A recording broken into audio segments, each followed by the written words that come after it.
This is Harry and this is Freddie. They were born at 24 weeks.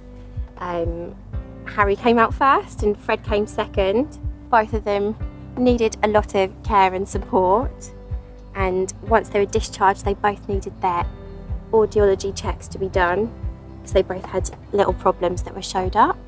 If your child is diagnosed at birth, you also have the rush of hormones that you have when you first give them birth, so it's quite natural to perhaps have a little cry and worry about what the future holds.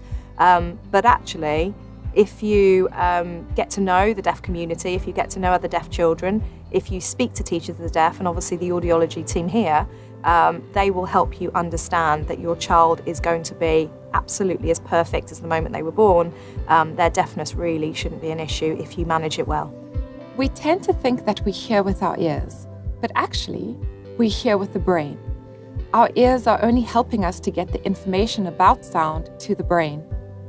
We can think of ears as a doorway, and so we can think of hearing loss as a doorway problem because the ears are the doorway to the brain for sound information.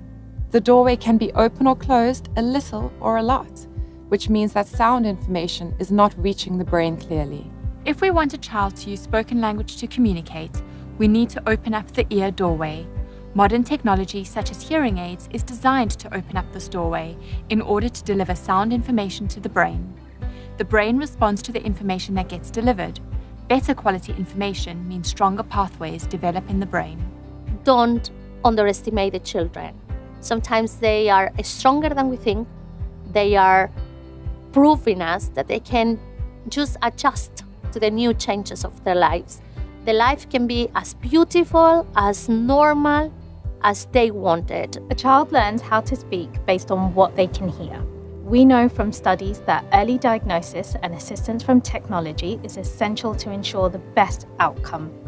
Wearing technology helps to build the brain's foundation for listening and spoken language, and so should be used as much as possible. We are aiming for at least 10 to 12 hours a day. But he can hear better with his hearing aids, so we are very strict about his hearing aid wearing, and he has them on from the moment he gets dressed in the morning till the moment he goes to bed. And you can't lie because the audiologist tests it when you come into the hospital. He wears his hearing aids every day, and as soon as they go in you notice the difference. He starts smiling and talking and paying attention to what's going on. It's important to talk with your child as much as possible. Your child's brain needs to be activated, stimulated, and developed with as much spoken language as possible. Reading aloud to your child helps with their language, literacy, and reading development.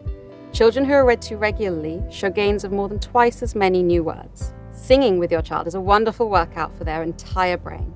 They will love your voice no matter how it sounds. Singing to them teaches them how to hear and understand different sounds as well as rhythm. Above all else, play and have fun with your child. Don't panic. Don't worry too much about it. You're surrounded by audiologists and special teachers who come and talk to you about everything you'd be worried about. There's so many people who've been through exactly the same thing that you're going through. I found that everyone had the same worries, the same concerns, the same problems trying to keep the hearing aids in.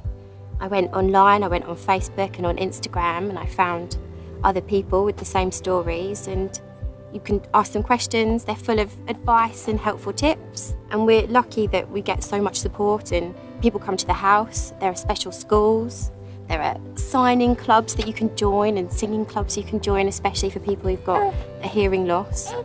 And you're never on your own, basically. You've always got someone to help.